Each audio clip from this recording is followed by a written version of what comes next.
Hello, my name's Tony Buchta. I'm the owner of Central Ohio Compounding Pharmacy. We're located in Columbus, Ohio. And I'm here today with my good friend, John Herr. John's a compounding pharmacist that owns Town & Country Compounding Pharmacy in Ramsey, New Jersey. We've been in practice for over 25 years, and one area of specialty we have is men's health. And that's what we're going to talk about today. In particular, the journey that men have to travel dealing with erectile dysfunction. Erectile dysfunction is very common, often not talked about, and it should be. It can happen for a variety of reasons. It could be as a result of disease, medication therapy, possibly a result of a surgery, or just natural aging. But there's a lot of treatment options out there to address these problems. We're looking forward to working with you and your physician to customize your personalized care so we can help you achieve your results that you're looking for. Many of the men that we see at the pharmacy that are suffering with sexual dysfunction can be treated with a number of options.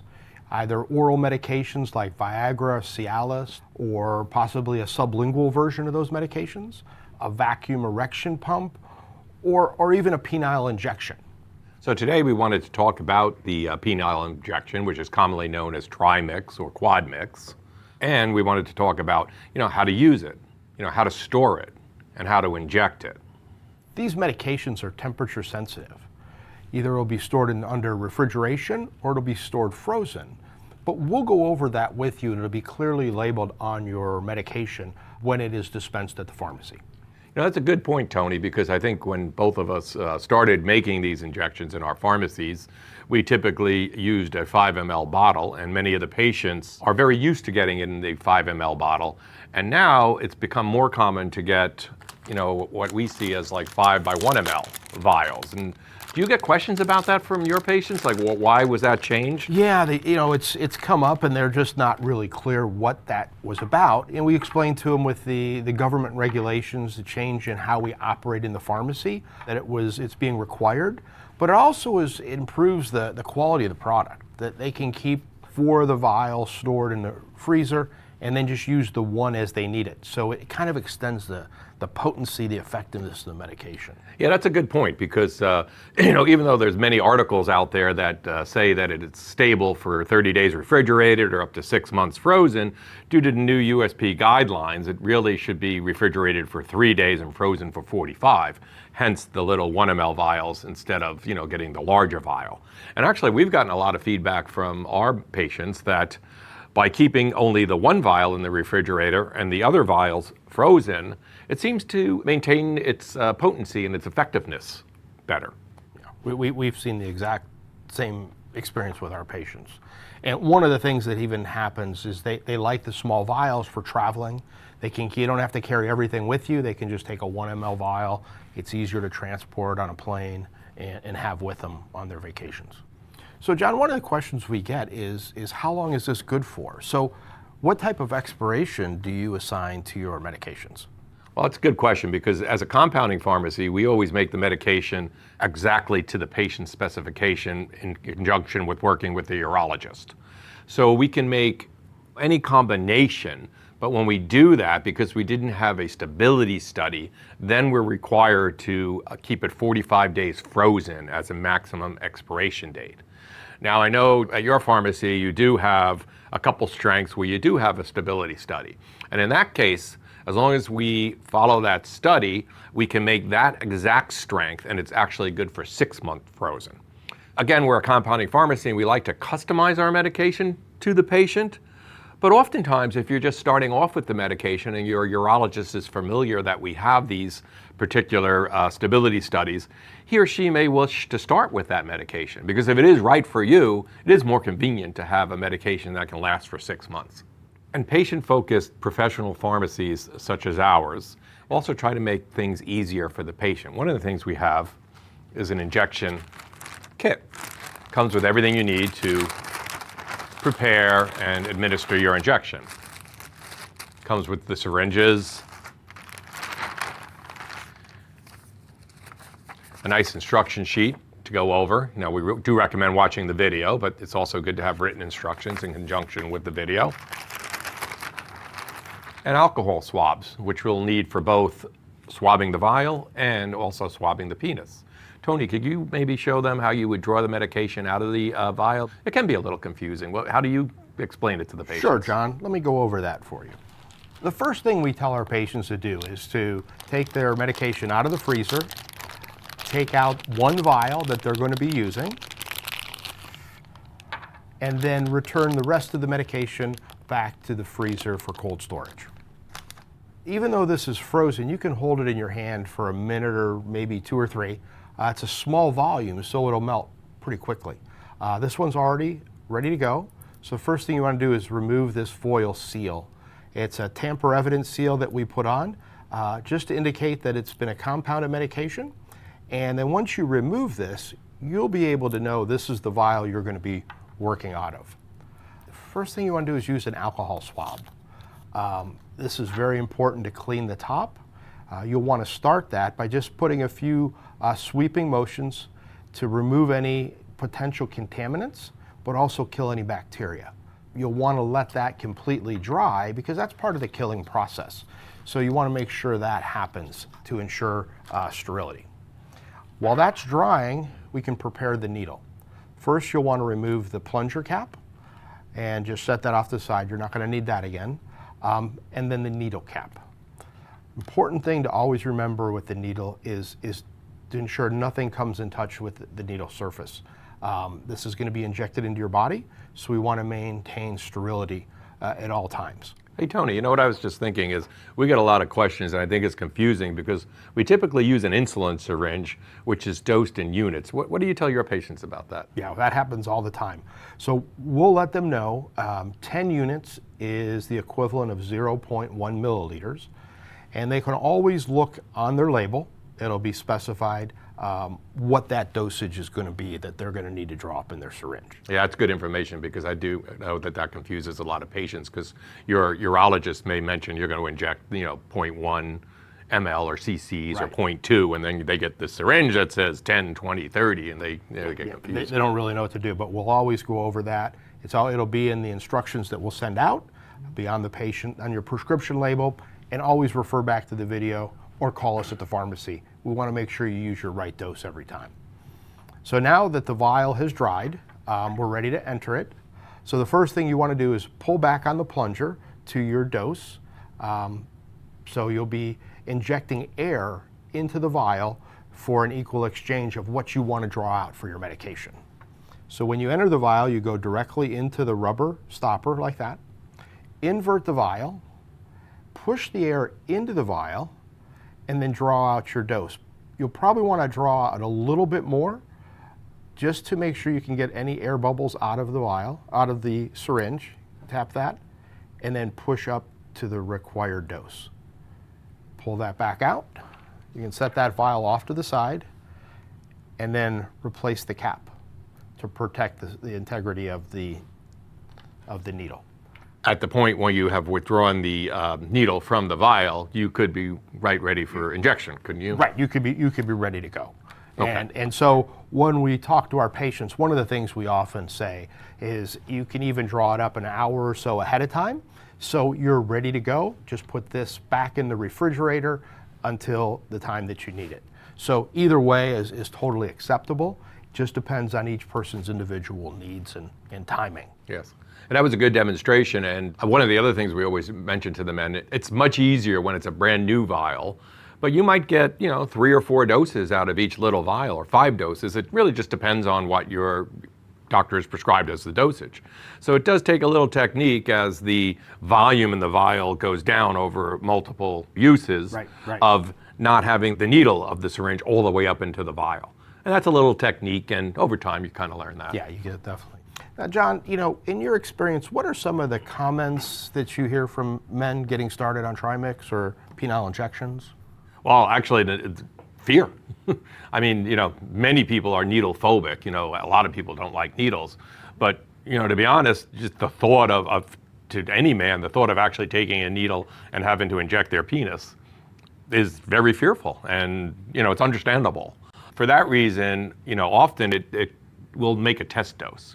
It does have to be patient specific, but we can prepare the dose in like one small vial like that. We label it with your name and we can send it to your urologist, and then he or she can instruct you in the office for that. And I have a story of a patient one time who had his prostate removed due to prostate cancer, and he thought his sex life was over. And he was just so apprehensive about injecting himself. And finally, his doctor requested that he get a test dose from us. We sent it to the doctor's office, and the doctor used the test dose in the office, and he said, wow, that didn't hurt at all. That's one of the reasons they use these insulin needles. Insulin needles, they're so fine nowadays. It's not like getting your COVID shot that hurts. It's a fine little needle, and just going to the doctor's office and getting that test dose, I think, can relieve a lot of the apprehension that the man might have about the injection. Now that you've withdrawn the medication in your syringe and it's all ready to inject, we have to discuss, where the injection takes place and how to make that injection. So we have, again, a medical anatomical model of a penis as a demonstration model. And basically, we always tell the patients that on the top of the penis there's more blood vessels, so we never want to inject there. More towards the bottom of the penis is where your urethra is, and that is another area we do not want to inject. Towards the head of the penis, there's more nerve endings, and with more nerve endings, it's going to be more sensitive, so again, you don't want to inject there. So the best spot is the lower third of the shaft of the penis, and easiest way to do that is to take two fingers, run them onto the bottom of the penis up against the scrotum, and then that gives you the area. That's the target area that you want to make that injection.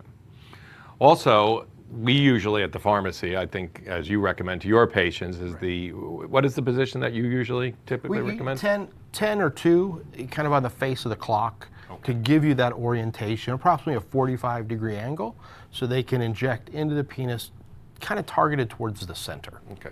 Yeah, we recommend the 10 and 2 also. Sometimes your urologist may say the 3 and 9 position, again, as the hands of the clock, but why is it that you found that the 3 and 9 sometimes is more of a problem? It's just that it's depth perception. You want to make sure you're able to see that area well, so you're not injecting into a blood vessel, which, it's not going to be harmful, but it could be painful, and it could make the dose less effective, so you're not going to achieve an erection. Here's that, that 10 and 2 position. Now, again, you could go to that 3 and 9. And often we tell our patients that they use this therapy for an extended period of time. The idea is not to keep injecting in the same area, because you can get a buildup of plaque. Plaque will then make it harder for future injections. So we like to rotate. We like to stay in that 1/3 on either side of the penis when making the injection. And again, that 10 and 2, and if need be, that 3 and 9 position. If, for example, you were to, inject it lower, you could inject into the urethra. And the urethra is where we urinate out of. So we often joke with our patients, if you were to inject into the urethra, you're not going to get an erection, you're just going to piss your dose away. And again, not injecting in that lower part where I mentioned the urethra, or the top where we have the nerve endings. It's the corpus cavernosa. That's where the blood is flowing in. It's that blood flow in that helps you achieve and maintain that erection. So again, the corpus cavernosa is on the side of either side of the shaft of the penis, and that is our target area to inject in at a 45-degree angle. And in conjunction with using the alcohol pad to clean the vial, like Tony demonstrated, you'll actually also use another alcohol pad to prepare the penis for the injection, because there can be bacteria on the penis, and you want to make sure that the needle is going in through the skin. You don't want to introduce any of that bacteria into the tissue. So you just simply take another alcohol pad. You've decided if you're injecting on either side, and we've discussed all of that, and it's the same as the vial. Give it like 3 wipes and allow the alcohol to dry, because again, that helps with killing of any potential bacteria. And also, if you did not allow the alcohol to dry, when you then inject, it can sting a little bit more. Is there any other things that you can think of, Tony, about the injection technique? One of the things that kind of gets overlooked and not talked about enough is just standing up prior to doing the injection. And by doing that, you're going to allow more blood flow to go south and really improve the erection that you're going to get. So I think I'd like to kind of, I'll demonstrate that, show everybody how that works. Now I'd like to demonstrate the standing position. As we said earlier, this really allows for more blood flow to get to the penis. We've already prepared the penis with the alcohol swab. So now what you want to do is just to make sure you're hitting the right location, put 2 fingers right at the base of the penis to kind of give you identification of that third that's closest to the body. And again, remembering our 10 and 2 sequencing, 45 degrees angle going directly into the penis, targeting the center. One of the things that has been helpful for a lot of folks is just holding the penis kind of firmly against their thigh. We've already identified the target area, and now we're ready to administer the dose. So it's already been prepared, pre-filled, and so we'll be going directly into this part of the penis. As you can see, we missed any veins. We're going in at a 45-degree angle, and then just slowly depress the plunger and administer the medication. Withdraw the needle, and then apply pressure for about a minute right at the site of injection. This will help prevent any long-term scarring or irritation at that site and improve the effectiveness of the dose. Now once you're done, a minute's passed, then you want to stroke the penis. You can use a warm washcloth as well, just to improve blood flow and create vasodilation. It'll take approximately 5 to 10 minutes to achieve a full outcome and a satisfactory erection. So now that you've had your dose of a medication, one of the tips that we really encourage and recommend is to use the log that we provide that'll allow you to document how effective the erection was, anything that occurred. It becomes a real useful tool as we try to gauge your therapy. As we go through this, John, what type of experiences have you seen with your patients? Well, number one is sometimes they may complain about the injection itself. They may say that they got a bump, where they did the injection, which we usually tell them that means that you did not inject deep enough. You didn't get into the corpus cavernosa, and that's an indication where, like, for example, if you're using the auto injector, that maybe you would have to adjust it to make the needle go in a little bit deeper, because that bump is telling us that you probably didn't achieve a good erection and it was not placed in the right spot. A man may come to us and say, well, I achieved an erection, but it wasn't firm enough for insertion. So that's something we like to have on the log, as Tony mentioned. And this is really good, especially in the beginning when you're starting therapy, because it helps guide us as pharmacists and also your physician in properly adjusting the dose. That's what we've seen over the years. And eventually you might not need that. But you'll see on here, like if you try it and you say, I had minimal change, that we would mark as like a 1 to 3 on the log. What we're shooting for is, like an 8. That means that you had a stable erection that was firm enough for penetration. But what we found a lot of times when a gentleman tells us that, he achieved an erection, but it wasn't firm enough for penetration, that's a signal to us of, in the Trimix, which is 3 ingredients, that we may need to adjust the dosage on that one ingredient. Example, if you didn't achieve an erection, that could mean that you need to inject either a larger volume, or that maybe one of the other ingredients needs to be adjusted that helps with blood flow. I mean, that's what we normally see. Is that similar with you? It's very similar, and I think you hit it. Sometimes it's not even changing the formulation, but increasing the volume, and maybe add a little bit more to that. One of the things that we also really try to counsel patients on is if they're experiencing an erection that lasts too long, referred to as a priapism, is that they have some pseudoephedrine on hand. You really want to use the original pseudoephedrine.